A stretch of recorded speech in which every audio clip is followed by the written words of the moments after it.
Hello students, स्वागत है आपका आपके अपने YouTube channel maths zone maths by Vinod sir में। आज हम डिस्कस करने वाले हैं सीबीएसई आरबीएसई क्लास 10th के लीनियर पेयर ऑफ इक्वेशंस के सॉल्विंग मेथड ग्राफिकल मेथड के बारे में। इससे पहले हमने 3 एल्जेब्रिक मेथड्स पढ़ लिए हैं।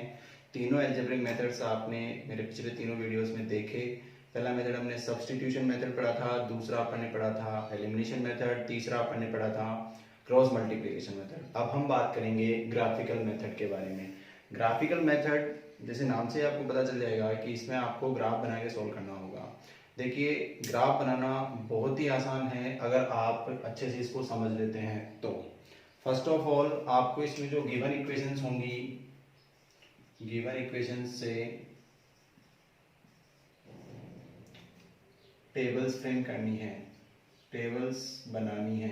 टेबल्स में क्या करेंगे आप, दोनों वेरिएबल्स x और y की वैल्यूज रख के और टेबल निकालेंगे। इन वैल्यूज से फिर आपको ग्राफ में इन वैल्यूज को पॉइंट की फॉर्म में रिप्रेजेंट करना है और जब इन पॉइंट्स को हम ज्वाइन करेंगे तो दोनों इक्वेशंस की आपके पास 2 लाइंस बनेगी। इन दोनों लाइंस का जो इंटरसेक्टिंग पॉइंट होगा वो इंटरसेक्टिंग पॉइंट आपके सॉल्यूशन हो जाएगा। Is that clear? आपको समझ में आया? सबसे पहले हमें क्या करना होगा, सबसे पहले हमें जो गिवन इक्वेशंस हैं उनसे टेबल फ्रेम करनी है। टेबल फ्रेम करना मैं आपको भी समझा दूंगा कैसे करना है। इसके बाद में जैसे टेबल फ्रेम करी तो उसमें अपने पास x और y की वैल्यूज आई। इन x और y की वैल्यूज से अपने को पॉइंट मिलेंगे। उन पॉइंट्स को हमें ग्राफ में रिप्रेजेंट करना है। ग्राफ में रिप्रेजेंट करने के बाद में उन पॉइंट्स को अपने को ज्वाइन करना है तो अपने पास में 2 लाइंस बनेंगी, क्योंकि इक्वेशन पे अपने पास कितनी होगी, 2 होगी। तो जब अपने पास दोनों लाइंस आएंगी, उन दोनों लाइंस का जो इंटरसेक्टिंग पॉइंट होगा वो आपके सॉल्यूशन आएगा, मतलब x और y की वैल्यूज आपके पास आ जाएगी। अब हम ग्राफ बनाना देखते हैं। इसके लिए हम एक एग्जांपल लेंगे।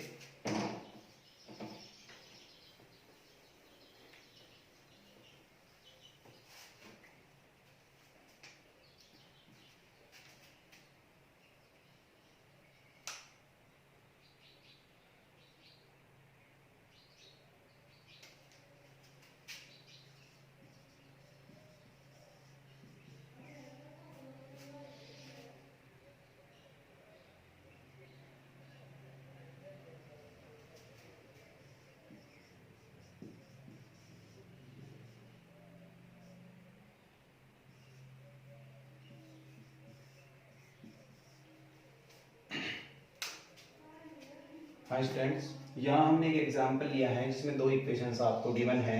पहली इक्वेशन आपके पास है 3x - 2y = 6 एंड दूसरी इक्वेशन आपके पास है 2x + 3y = 12। हमें इनको सॉल्व करना है। सॉल्व करने के बाद में इनसे ग्राफ बनाना है। ग्राफ बनाने के बाद में इनको ग्राफ में रिप्रेजेंट करेंगे तो 2 लाइंस आएंगी। उन दोनों लाइंस के जो इंटरसेक्टिंग पॉइंट्स आने वाले हैं वो आपके पास इसका आंसर हो जाएगा। तो देखिए, बहुत ही आसान है। आपको जब 2 टेबल्स फ्रेम करनी है तो आपको सबसे पहले करना है from equation first. Equation first अपने पास ध्यान से देखिए क्या है, 3x - 2y = 6। First of all इस इक्वेशन की अगर मैं बात करूं तो इसमें 2 वेरिएबल्स अपने पास है। एक वेरिएबल जो होता है वो डिपेंडेंट वेरिएबल होता है और एक जो होता है वो इंडिपेंडेंट वेरिएबल होता है। दोनों में से कोई भी एक आप इंडिपेंडेंट मान सकते हैं और दूसरा अपने आप डिपेंडेंट हो जाएगा। मतलब मान लो कि मैं किसी एक वेरिएबल की वैल्यू अपनी तरफ से पुट करता हूं तो दूसरा वेरिएबल उस वैल्यू के अकॉर्डिंग अपने पास निकल के आ जाता है। तो जिस वेरिएबल की वैल्यू मैं अपनी तरफ से पुट कर रहा हूं वो तो इंडिपेंडेंट वेरिएबल हो गया और जो वैल्यू मेरे पास दूसरे वेरिएबल की आ रही है वो वेरिएबल मेरे पास डिपेंडेंट वेरिएबल हो जाता है। यहाँ मैं बात करता हूँ, सपोज मैंने x = 0 यहाँ पुट करते हैं तो x = 0 यहाँ पुट करेंगे तो देखिए 3x की जगह आपने 0 रखा - 2y = 6। सॉल्व करेंगे तो ये टर्म 0 हो गई, इट मींस -2y = 6। तो y = आपके पास जाएगा -3। इट मींस आपने x की एक वैल्यू रखी, y की एक वैल्यू आपने निकाली। फिर हम बात करते हैं, सपोज आपने x की दूसरी वैल्यू, x की जगह आप y भी रख सकते हैं तो y की वैल्यू 0 रखते हैं इस बार। तो क्या आ जाएगा, 3x -2 y की जगह आप 0 पुट करते हैं equals to 6, it means 3x equals to 6, that gives us to x equals to 2। यहाँ से हम बात करते हैं x और y की दो वैल्यूज आपके पास आ चुकी हैं। जब आपने x की वैल्यू 0 रखी थी तो y की वैल्यू आई थी आपके पास -3, और जब y की वैल्यू 0 रखी तो x की वैल्यू आपके पास आ गई 2। तो एक टेबल आपके पास आ चुकी है, टेबल नंबर फर्स्ट। फिर मैं ऐसे ही दूसरे इक्वेशन को लूंगा from equation second. Equation second friends मेरे पास क्या है, 2x + 3y = 12। यहाँ फिर से वही x इक्वल्स टू मैं 0 रखता हूँ, तो 2 0 + 3y = 12, that gives us 3y = 12, it means y = 4।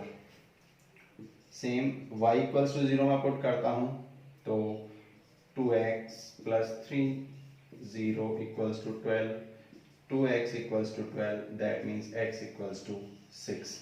That gives us a new table, table number 2। देखिए क्या आई टेबल नंबर, जब x की वैल्यू मैंने 0 रखी तो y की वैल्यू मेरे पास आई 4, जो y की वैल्यू मैंने 0 रखी तो x की वैल्यू मेरे पास आई 6। ये आपके पास दूसरी टेबल आ चुकी है। यहाँ से अगर हम ध्यान से देखें तो आपके पास ये कंफ्यूजन रहेगा कि सर आपने जो है यहाँ पहले x की वैल्यू 0 रखी है, फिर y की वैल्यू 0 रखी है। घबराने की जरूरत नहीं है स्टूडेंट्स, आप यहाँ पे और भी कोई वैल्यू रख सकते हैं जो इस इक्वेशन को सेटिस्फाई कर रही हो और y की कोई इंटीजर वैल्यू आप फाइंड कर सकें। ध्यान रखें y और x जो वेरिएबल्स हैं उनकी यहाँ पे जो वैल्यूज लेनी है, आपको कोशिश ये करनी है कि यहाँ पे इंटीजर वैल्यूज ही आए, ताकि आपको ग्राफ बनाने में कोई परेशानी ना हो। फिर हम बात करते हैं, टेबल्स आपने बना ली, टेबल्स के बाद में हम इसका ग्राफ फ्रेम करने वाले हैं। ग्राफ फ्रेम करने के लिए आपको देखिए क्या करना होगा।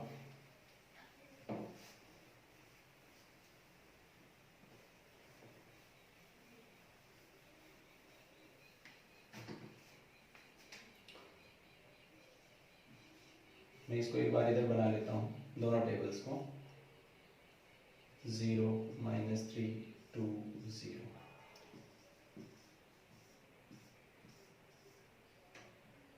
0 4 6 0। This is table number 1, this is table number 2। ठीक है, मैं बाकी को पूरा कर देता हूँ ताकि मेरे पास जगह रहे। हाँ, तो जब आप इसका ग्राफ बनाएंगे तो आप ध्यान से देखिए, ग्राफ में आपके पास यहाँ रिप्रेजेंट करने के लिए दो परपेंडिकुलर लाइंस आप बनाते हैं, जिनमें एक आप लेते हैं x एक्सिस, दूसरा आपके पास होता है y axis. Is it clear? यहाँ से मैं बात करूँ, ये आपके पास x एक्सिस होता है, ये y एक्सिस होता है। यहाँ ये जो पॉइंट होता है ओरिजिन पॉइंट होता है, यहाँ 1 सेंटीमीटर की डिस्टेंस पे पॉइंट्स आपके पास बने हुए होते हैं।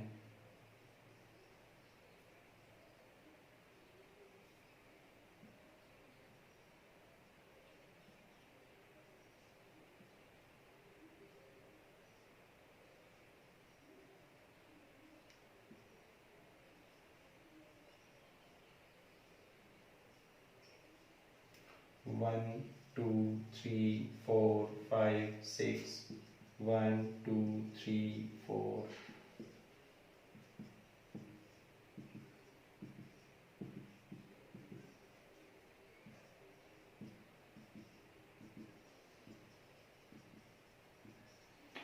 हाँ, तो स्टूडेंट्स अब हम इन पॉइंट्स को रिप्रेजेंट करने वाले हैं अपने ग्राफ में। रिप्रेजेंट करने के लिए x की वैल्यू 0, y की वैल्यू -3, मतलब पॉइंट आपके पास हो गया 0 -3। ये जो पॉइंट होगा 0 -3 वो आपके पास y एक्सिस पे आएगा, और ये वाला पॉइंट जो होगा वो आ जाएगा 0 -3। फिर पॉइंट आता है आपके पास 2 0, 2 0 को आप जब यहाँ से करेंगे तो ये पॉइंट आपके पास आ जाएगा 2 0। जब इन दोनों पॉइंट्स को आप स्केल से ज्वाइन करेंगे, जब इनको स्केल से अपन ज्वाइन करते हैं तो अपने पास एक स्ट्रेट लाइन बनती है, और वो स्ट्रेट लाइन इस तरीके से बनती है। ध्यान से देखें, ये जो स्ट्रेट लाइन बनी है वो फर्स्ट टेबल से बनी है, तो मतलब फर्स्ट इक्वेशन की स्ट्रेट लाइन है, तो हम इस लाइन पे इसकी इक्वेशन भी रिप्रेजेंट करेंगे। 2x + 3y = 2x minus 3y equals to 3x minus 2y equals to 6। ठीक है, इसके बाद में हम बात करते हैं दूसरी टेबल के बारे में। तो दूसरी टेबल की जो पॉइंट्स है 0 4 6 0 वो अपन रिप्रेजेंट करने वाले हैं। तो पहला पॉइंट आ गया 0 4, दैट ये यहाँ आएगा पॉइंट 0 4। फिर आपके पास 6,0, तो ये पॉइंट यहाँ आएगा 6,0। जब इन दोनों पॉइंट्स को अपन ज्वाइन करते हैं तो इस तरीके से ये आपके पास एक दूसरी इक्वेशन बनती है। और इस दूसरी इक्वेशन जो आपको मैंने बताई थी वो थी 2x plus 3y equals to 12। ठीक है, ये दोनों इक्वेशंस ध्यान से देखिए इंटरसेक्टिंग इक्वेशंस हैं और ये यहाँ इस पॉइंट पर आकर इंटरसेक्ट कर रही हैं। इस पॉइंट पे आकर इंटरसेक्ट करें तो ये जो पॉइंट आएगा वो पॉइंट आपके पास आ जाएगा, ये पॉइंट आपके पास बनेगा 2। जब इसको आप यहां रिप्रेजेंट करेंगे इस तरीके से तो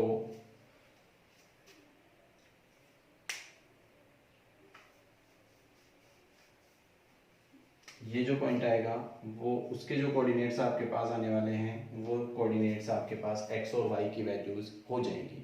इज दैट क्लियर? इस तरीके से हम क्या करते हैं, ये मैंने देखो रैंडमली कोई इक्वेशन ली थी, यहाँ मेरे पास x और y की प्रॉपर वैल्यू यहाँ इस ग्राफ से अपन निकाल सकते हैं। ग्राफ पेपर पे जो बनता है उसमें बिल्कुल यहाँ पे परपेंडिकुलर लाइंस होती है तो आप आसानी से पॉइंट पता कर सकते हैं, कोई बड़ा इश्यू नहीं है इसमें। यहाँ मैंने एक रैंडमली एग्जाम्पल लिया है, इससे हम परपेंडिकुलर्स बना लेंगे x एक्सिस पे भी और y एक्सिस पे भी। तो यहाँ से मुझे पता चल जाएगा कि इस पॉइंट के कोऑर्डिनेट्स क्या हैं। जब ये पॉइंट के कोऑर्डिनेट्स मुझे पता चल गए तो उस कोऑर्डिनेट्स ही जो होंगे वो कोऑर्डिनेट्स अपने आंसर होंगे, मतलब x की वैल्यू x कोऑर्डिनेट होगा और y की वैल्यू y कोऑर्डिनेट होगा। तो यहाँ आपकी ग्राफ बनाने के बाद में नीचे आपको क्या लिखना है, this solution of the equations,